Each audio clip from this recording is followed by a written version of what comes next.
Gary Anthony Ramsey with your Hour News Now Rewind. Stories making headlines for the week ending December 25th, 2010. Our top stories include: the president signed several bills into law, including a repeal of the controversial Don't Ask, Don't Tell policy.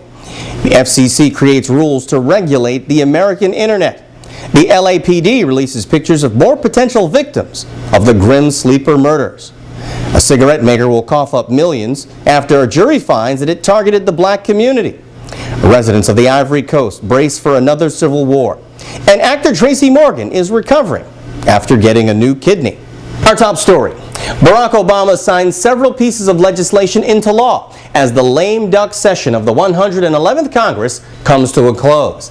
They include the controversial extension of the Bush tax cuts, extension of unemployment benefits to millions of Americans, and the repeal of the controversial military policy known as Don't Ask, Don't Tell. This is done. The president signed the measure while surrounded by members of Congress and gay and lesbian members of the U.S. military. The measure ends the Clinton-era policy, which forbid the military from excluding or discharging homosexual servicemen and women, as long as they kept their sexual orientation a secret. That's why I believe this is the right thing to do for our military. That's why I believe it is the right thing to do, period. The law will take 60 days to go into effect and will include an extensive review of military procedures to ensure the changes will not affect the readiness and effectiveness of the U.S. military. The president also signed an extension of the controversial Bush tax cuts, which keeps taxes from rising an average of $3,000 per family.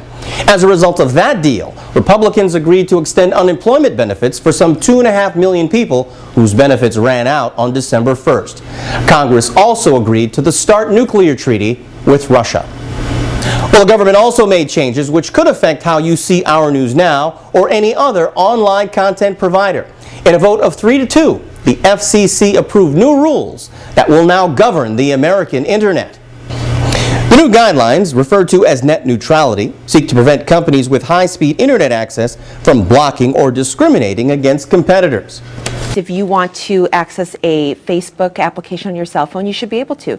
If you want to do a Google search on your computer at home, you should be able to, and it should not be, the results should not be any slower or faster than, say, Microsoft's Bing.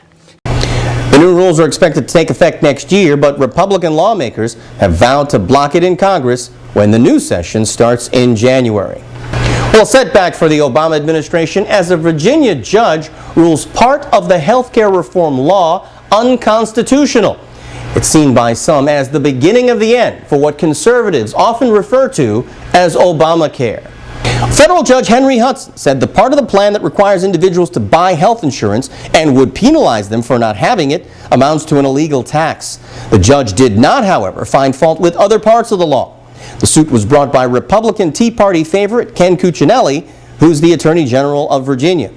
Both supporters and opponents of the health care law anticipate the fight will end up in the U.S. Supreme Court. In Los Angeles, police released the photos of more than 180 women who might be murder victims. The photos were found in the home of the prime suspect of the grim sleeper murder case. Investigators charged 57-year-old Lonnie Franklin in the killings of 9 women and 1 man over a 20-year period. The grim sleeper nickname was prompted by a 14-year break in the killing spree in which all of the victims were black. And we certainly do not believe that we are so lucky or so good as to know all his victims. Well, Franklin has pleaded not guilty in the case but remains behind bars, held without bail. In Massachusetts, a jury found that a different kind of targeting took place of the African American community, and now the maker of Newport cigarettes will have to cough up $71 million because of it. The judgment came in a civil case filed by the family of Marie Evans, who died of lung cancer at the age of 54. Lawyers said the company provided free cigarettes to black teenagers in her Boston housing project in the 50s and put up ads in the community that targeted African Americans.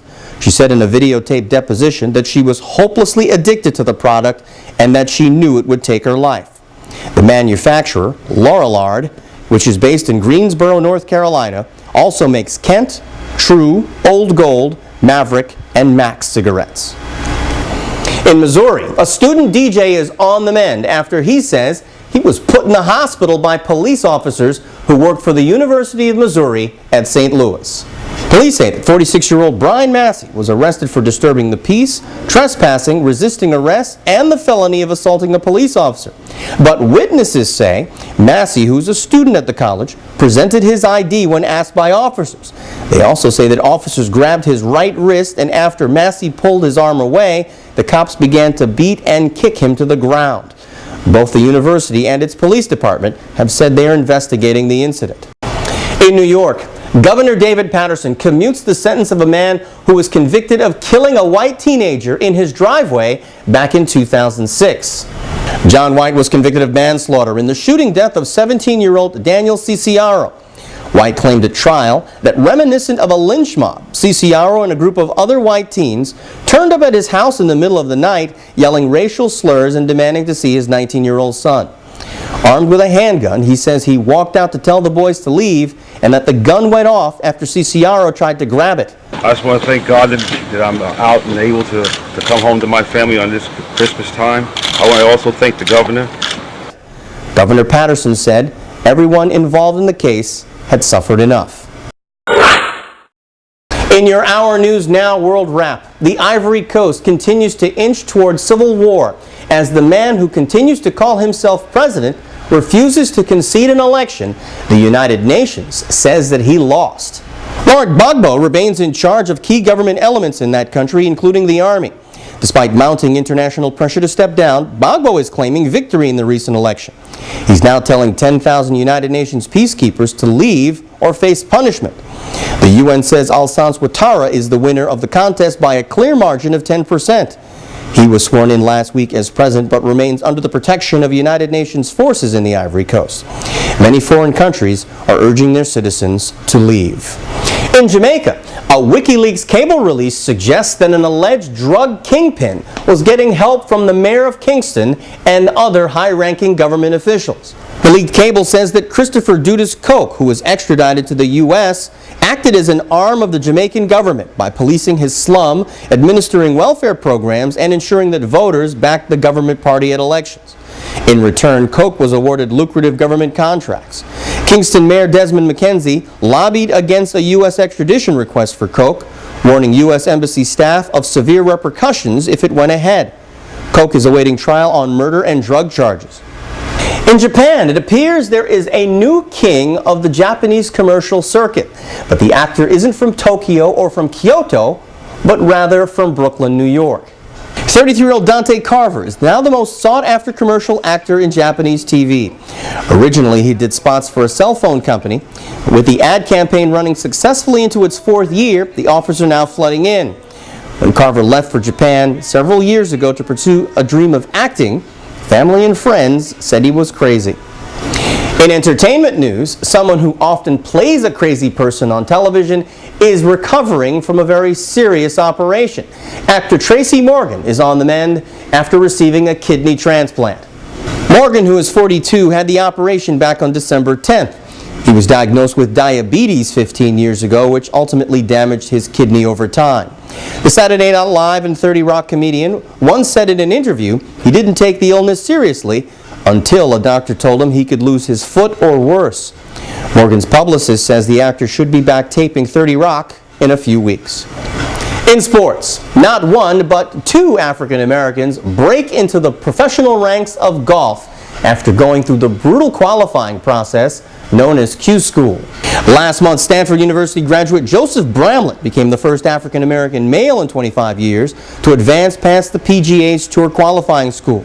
A few weeks later, 24-year-old Shasta Avery Hart qualified to join the LPGA. She's the first black woman in a decade to carry a pro card. Her status isn't full as she fell 2 points shy in the final day of the qualifying event, but she will still start on the tour this year as a provisional player. For a complete look at any of the stories you've seen on The Rewind, remember, as always, go to the bottom of the webpage, find the link of the story you'd like to see, and click your way through. That's your Our News Now Rewind for this week and this year. I'm Gary Anthony Ramsey.